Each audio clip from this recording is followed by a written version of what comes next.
Paano haharangin yung mga naka-BG or yung mga nag-stay lang sa LS? Paano sila mahaharang? So, ganito yan.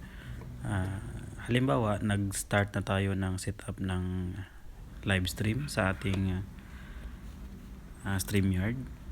So, puntahan natin yung ating channel. Tapos, manage videos tayo.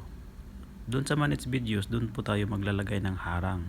So, nandito tayo sa videos, nandyan po uploads, puntahan natin yung live. So sa live, nandun po yung upcoming, yung live stream natin na hindi pa nagsisimula. Makikita natin dyan sa monetization, i-turn on lang po natin yung harang para magkakaharang na po ito. So ayan, may harang na po ang ating live stream na hindi pa nagsisimula. At ngayon yan, pwede pa nating i-edit yan. Ayan, yung monetization, pag i-click natin yan, nandyan po yung mga type ng ads. I-check lang po natin lahat yan, yung mga skippable at non-skippable. Yung nasa baba, i-check pa natin yan. Hindi lang naka-check yan.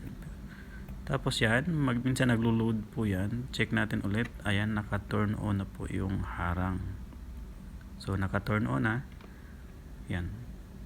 Okay na po yan, naka-turn on na. So, puntahan po natin itong live control room. Puntahan natin, buksan.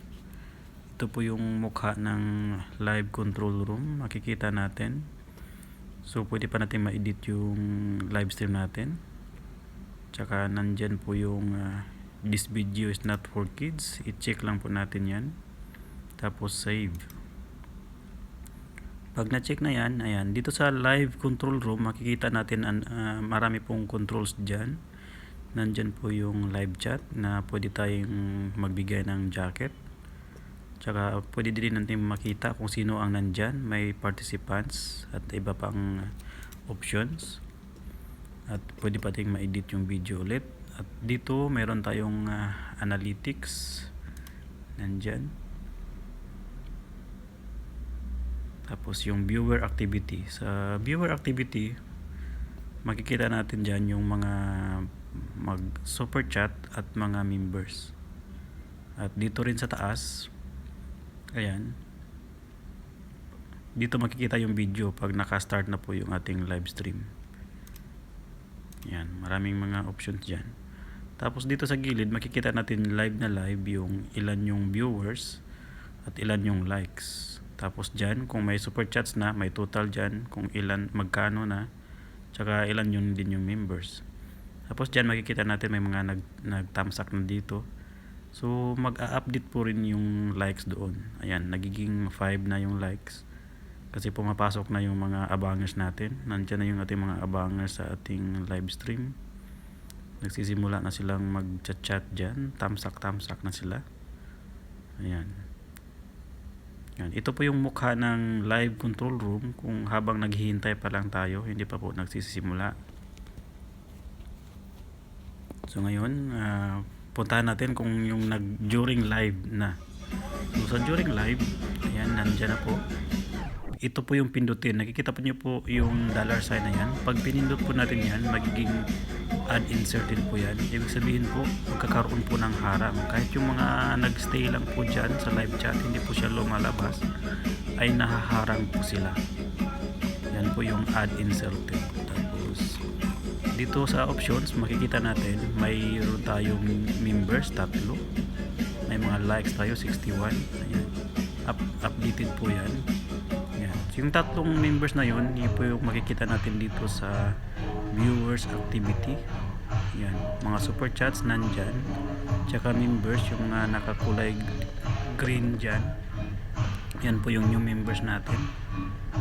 So, dyan po makikita. Ayan, pindutin natin ulit yung insert add. Magiging add inserted siya. Ayan, magkakaroon ulit ng harang. Yung mga nagstay dyan, kahit hindi sila lumalabas. Kaya nga, ito po ay tinatawag na paharang sa mga naka-BG. Kaya mahaharang sila. Biglang lalabas yung harang. Magugulat na lang sila, oh, bakit nagharang? Hindi naman ako lumalabas. Ayan, pindutin ulit. Magkakaharang yan. Basta mga ilang minuto sa ating pag-LS, gusto natin magkakaroon ng harang, pindutin lang natin doon at magkakaharang na. Yung mga nagsistay, bigla lang silang haharangin. Yun lang. Ganyan lang po ang gagawin. Pindutin lang yan para magkaroon ng harang at mahaharang yung mga nakabidji.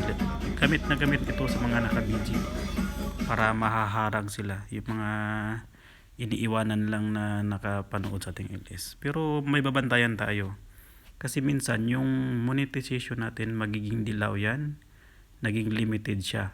Ayan. Pag naging limited, puntahan lang natin yung add suitability. Pag i-click natin dun, nandun po yung request review. I-click lang po natin yan, yung request review. Pag na-click natin, ito na po yun. Tapos, i-check lang natin yung I have double check. Yan, i-check lang. Tapos, yun, request review. Yan, pag na-request review na natin, ang nakalagay dyan, add suitability, under review na siya. So, pag under review na siya, babalik na po ni Lulu yung harang natin. Mahaharang na po lahat. At magpa-function na po yung add inserted natin. So, pag click natin yun, magkakaharang. Yun na. Tapos yung video natin, ibabalik din yan ni Lulu. Maging kulay green din yan. Pag na-approve na yung under review natin. At dun lang, sa mga hindi pa nag-subscribe, please subscribe to my channel.